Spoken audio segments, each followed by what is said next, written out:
Olá pessoal, sejam todos bem-vindos ao nosso canal TV Arache Educa. Eu sou o professor Júlio e nós vamos para mais uma aula de matemática. Continuando a falar um pouquinho sobre equação. Nós já começamos esse assunto, já ficamos por mais de 2 aulas e nós vamos continuar aprofundando então nas resoluções de uma equação do primeiro grau. Vamos relembrar um pouquinho. O que é uma equação do primeiro grau? A equação do primeiro grau será uma equação quando ela tiver uma igualdade, certo? Então eu vou ter que ter uma igualdade, já vou explicar esse exemplo que eu coloquei para vocês. E eu vou ter uma variável. Essa variável vai ser normalmente, na matemática, nós utilizamos a letra x. E essa letra x vai nos representar um número, tudo bem? E eu coloquei um exemplo aqui bem simples e muito rotineiro. Quando eu estou num posto de combustível e eu vou lá abastecer, seja álcool, gasolina ou mesmo diesel.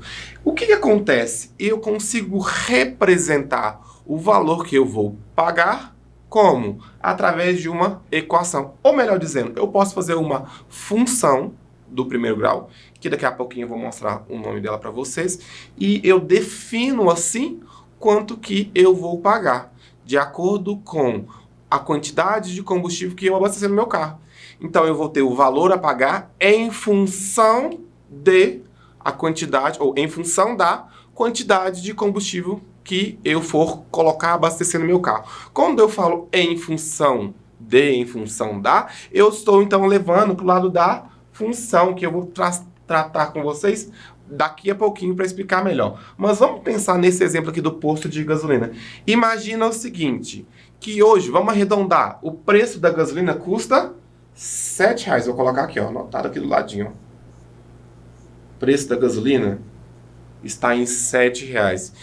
Júlio, como é que eu escrevo então esse preço da gasolina em função da quantidade de litros que eu vou abastecer? R$7 o litro, né? Na nossa cidade hoje está mais ou menos girando em torno de R$7 o litro da gasolina. O que a gente pode fazer? Eu posso então criar uma equação, uma função, e eu vou chamar essa função aqui de uma função linear, e vou explicar um pouquinho de função linear e função afim para vocês daqui a pouco. De forma que eu falo o seguinte, ó, o valor que eu vou pagar, V, é igual ao quê? O valor V será o valor do litro, que é R$7, vezes a quantidade de litros que eu abasteci. E essa quantidade de litros eu vou chamá-la de X. Então, o valor a ser pago é 7x. Observe, então, que se eu fui ao posto de gasolina e abasteci, por exemplo, 10 litros de gasolina, o que eu tenho? Eu tenho 7 vezes 10. 7 vezes 10 me daria um total de R$70 a ser pago. Então, essa função que eu coloquei aqui, valor a ser pago igual a 7 vezes a quantidade de litros que eu estou abastecendo, então é uma função que vem, ou que eu vou utilizar uma equação, ou seja, eu tenho uma igualdade. Relembre-se bem disso. Equação eu tenho uma igualdade. Na inequação eu tenho uma desigualdade. Ou seja, eu tenho um símbolo do maior, um símbolo do maior ou igual, menor ou até menor ou igual. Enfim, na equação será o único caso que eu vou ter uma igualdade. Tudo bem? Aqui eu trouxe mais exemplos para a gente tentar levar essa parte de equação. As pessoas têm muita dificuldade de trazer isso para o dia a dia. Então eu quero que fique muito claro para vocês como é que isso funciona no nosso dia a dia, aonde que eu vou aplicar esses conceitos que eu estou aprendendo aqui no nosso canal Arache Educa. Então olha aqui, ó, número de questões que eu acertei num teste com a nota que eu vou tirar. Então, por exemplo, você fez uma prova e essa prova tinha um valor de quanto? De 10 pontos. Eu tenho uma prova que tem um valor de 10 pontos, e desses 10 pontos, nessa prova eu tinha 5 questões. Então eu posso fazer uma função, ou seja, o valor da nota que você tira vai estar em função da quantidade de questões que você acerta. Ou melhor dizendo, também da quantidade de questões que você errou. Então aqui, a sua nota N, ela é igual ao quê? Júlio, você me disse que a prova tinha 10 pontos, que ela valia 10 pontos, e eu tenho 5 questões e essas questões estão igualmente divididas, ou seja, cada questão tem o mesmo valor, o mesmo peso aqui. Então, se eu tenho 10 pontos dividido por 5 questões, eu tenho 2 pontos cada questão. Como eu estou com 2 pontos em cada questão, eu posso, então, escrever a função da nota que eu tirei em função das questões que eu acertei dessa forma. Nota é igual a 2 vezes x. Percebam, então, que 2 vezes x, então, por exemplo, se o aluno foi lá e acertou 3 questões, ele tirou 2 vezes 3, ele tirou 6 pontos. Júlio, meu aluno não acertou 3 questões, ele acertou uma questão. Nossa, coitado. Então a nota, a função permanece a mesma. 2x. Porém, agora eu vou substituir. Ele acertou apenas uma questão. 2 vezes 1, ele tirou 1 ponto. Então, o que me facilita utilizar função e equação no meu dia a dia? Me facilita que eu acho uma regra matemática para que eu encontre respectivos valores em função de algo que foi me dado, em função da quantidade de acerto, em função da litragem de combustível que eu abasteci meu carro, em função de diversas coisas, tá? Então vamos fazer mais esses 2 exemplos para a gente entender melhor isso. Quantidade de tela gasta para cercar um terreno determinado. Então vamos pensar no terreno, ó. Coloquei um terreno aqui. Esse aqui é o meu terreno, certo? Aqui o meu terreno mede x, ó. Aqui ele mede x. Aqui ele também mede x. Aqui agora na horizontal ele mede 2x. E na parte superior no horizontal ele também mede 2x. Eu falei assim, ó, quantidade de tela gasta para cercar. O cerco é esse comprimento todo aqui, o que cerca, ou seja, na matemática nós chamamos isso de perímetro da figura. Então é esse perímetro, é quanto que eu vou utilizar aqui, certo? Se eu sei, vou falar aqui então que esse perímetro P é igual ao quê? 2x mais x mais 2x mais x. O que vai me totalizar em 6x, Júlio? Parabéns! Nós conseguimos então achar a função do lado, ou seja, do comprimento do meu terreno, do perímetro do meu terreno, certo? Em função de x. Júlio, eu descobri que o x do meu terreno é 10. Muito bem, então a gente pode calcular esse perímetro P igual a 6 vezes x ou 6 vezes 10, que daria 60 metros de cerca que você teria que comprar. Percebam que é 60 metros linear. Eu sempre falo isso com meus alunos. E é muito importante a gente entender isso. Medida quando ela está linear, metro, centímetro, milímetro, decímetro, hectômetro, quilômetro, é em linha. É diferente de área, que é metro quadrado, centímetros quadrados, milímetros quadrados, quilômetros quadrados, que também é diferente de medida de volume, ou seja, unidade de volume, metros cúbicos, centímetros cúbicos, milímetros cúbicos, tá? Então aqui eu estou falando de 70 metros, por exemplo, de cerca, de muro que você vai fazer para o seu terreno. Tudo bem? Número de pães que vou comprar com preço a pagar. Gente, vou contar um segredo para vocês. Aqui em Araxá, eu vou numa padaria que é muito bacana. Lá os lanches são incríveis. E eu fui lá esses dias e reparei que a senhorinha que é a dona lá, ela faz o seguinte.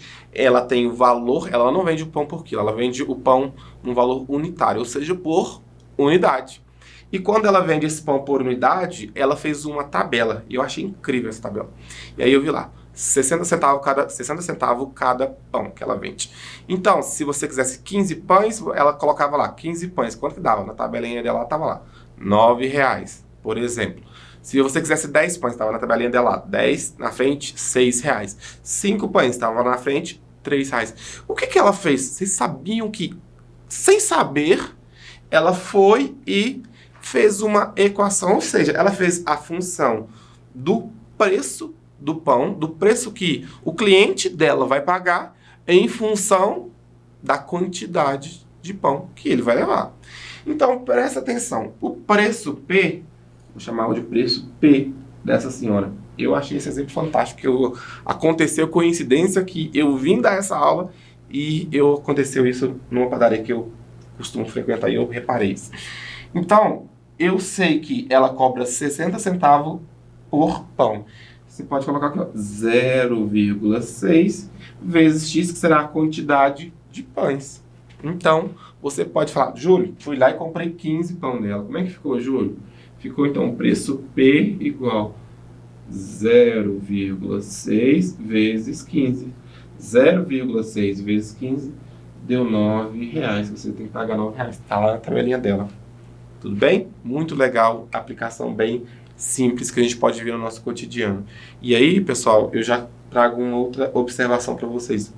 O número 0,6 é um número decimal. Eu posso representar em forma de fração. Eu poderia colocar o quê, gente? Eu poderia colocar 6, certo? Sobre 10. Posso representar na sua forma fracionária também. Mas aqui eu deixei na forma decimal para mostrar para vocês, tá bom? Então a função f, e aqui eu coloquei uma função afim, vou falar um pouquinho dela. Esse r aqui, que está nos números reais. Nós já falamos um pouquinho desses conjuntos numéricos, mas se precisar, volta um pouquinho, dá uma lida no conteúdo no livro que você tem em casa para você relembrar o que são os números reais, tá?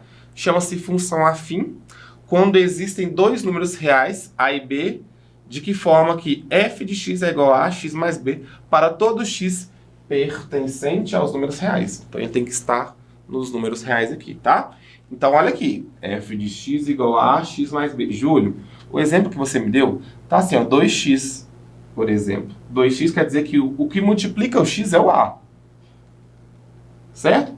Mas e o b, Júlio? Como não tem nada aqui, quer dizer que o b é zero. Por isso que ele não colocou. Existem casos que o b vai ser zero, e existem casos que o b não vai ser zero. Eu costumo dizer que quando o b é igual a zero, então eu tenho uma função linear, tá? É uma função que graficamente, nós vamos ver mais para frente, ela vai passar pela origem do nosso plano cartesiano. E quando eu tenho o valor de b diferente de zero, então eu tenho a minha função afim. A função linear nada mais é do que uma particularidade da função afim, ou seja, b igual a zero. Tudo bem? Pessoal, acho que a gente teoricamente precisava disso para entender um pouquinho melhor a função afim. Então agora a gente vai passar para fazer situações, problemas e tentar fixar esse conteúdo melhor. E olha o que aconteceu. Em uma determinada cidade, a tarifa cobrada pelos taxistas corresponde a uma parcela fixa, chamada de bandeirada, e uma parcela referente aos quilômetros rodados. Olha para vocês verem. Isso aqui já vai me lembrar para a minha função afim. Um valor que é fixo e um valor que depende dos quilômetros que o taxista rodou. Ótimo. Sabendo que uma pessoa pretende fazer uma viagem de 7 quilômetros e que o preço da bandeirada é igual a 4,50 e o custo por quilômetro rodado é de R$ 2,75, determine. Letra A. Uma fórmula que expresse o valor da tarifa cobrada em função dos quilômetros rodados para essa cidade. Então, presta atenção aqui, ó. Eu vou fazer aqui embaixo, da letra A aqui, então, a fórmula eu vou colocar que o preço que a pessoa vai pagar é igual ao quê? Primeira coisa, eu tenho a minha parte que ela é variável, ou seja, o que eu posso variar nessa função? É os quilômetros que eu ando, ela não é fixa. Então, eu posso andar no táxi 2 quilômetros, 5 quilômetros, 10 quilômetros, 20 quilômetros. Então, essa é a minha parte variável. E cada quilômetro equivale a quanto? 2,75. Então, eu vou colocar assim, ó, 2,75 que multiplica x, certo? E eu também tenho uma parte fixa. Essa parte fixa é que todo mundo vai pagar. E essa parte fixa que está aqui, que é a bandeirada, custa R$ 4,50. Então, depois que eu vejo a parte variável, que é os quilômetros rodados, então eu acrescento, ou seja, eu vou somar a minha bandeirada que são R$ 4,50.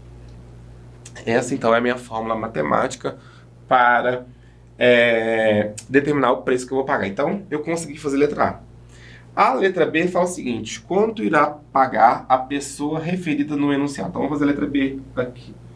A letra B, observe que a pessoa tem essa função, né? 2,75 vezes 2,75 vezes x somado a 4,50. A pessoa andou 7 km. Então, o preço que eu vou pagar P é igual a 2,75 vezes 7, que é os 7 km que ela andou, acrescido de, ou seja, somado de 4,50, certo? Me ajuda aqui, 2,75 vezes 7. Vamos pensar. 2,75 vezes 2 deu 5,50. Vou multiplicar esse 5,50 por 3 para ser vezes 6. E aí deu 16,50. 16,50 mais 2,85 dá 18,50, 19,25, certo? 19,25 mais 4,50 dá R$ 23,75. Então, nessa corrida, a pessoa vai pagar R$ 23,75. Tudo bem? Pessoal, vamos para mais uma situação problema, tá? Então, eu tenho um dono de uma loja de moda e ele teve uma despesa de R$ 950 na compra de um novo modelo de biquíni. Bacana. Ele pretende vender cada peça desse biquíni por R$ 50. A partir de quantas peças vendidas ele passa a ter lucro? Então, presta atenção, vamos pensar no pior caso, que é ele empatar. Ele não ter lucro e não ter prejuízo. Quando ele empata, quando ele não tem lucro e não tem prejuízo, eu tenho uma igualdade, certo? E é isso que eu vou fazer. Então, o que ele pagou? Que são os R$ 950 que ele gastou. Ele quer fazer uma função que é em função do preço de cada biquíni, de cada modelo de biquíni, né? E ele vende cada peça de biquíni por R$ 50. 50 vezes x. 950 igual a 50x. Eu quero achar o valor de x nesse caso. O que eu tenho que fazer? Eu preciso isolar o meu x. E como que eu isolo o meu x? Passando 50 para o outro lado da igualdade. O 50 está multiplicando o meu x. Quando eu passo para o outro lado da igualdade, eu faço a operação inversa. Muito bem. Então, a operação inversa da multiplicação é a divisão, Júlio. Isso aí. Então, eu vou fazer 950 dividido por 50. Cortei 0 com 0 e aí eu faço 95 dividido por 5. Se eu dividir 95 por 5, dá quanto?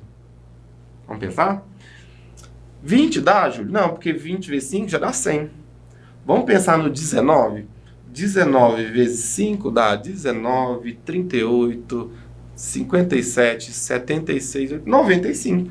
Então, para ele ficar no 0 a 0, ou seja, para ele não ter lucro, não ter prejuízo, ele precisa vender 19 peças. Mas a pergunta é, a partir de quantas peças vendidas ele passa a ter lucro? Então, é a partir da próxima peça, ou seja, da 20ª peça. Ele precisa vender pelo menos 20, que ele já vai começar a ter lucro. Tudo bem? Pessoal, então essa foi a nossa aula. Nós vamos continuar falando mais um pouquinho, vamos ver um pouco de gráficos da função afim e da equação, certo? Do primeiro grau. Espero que vocês tenham gostado. Um grande abraço e até a próxima.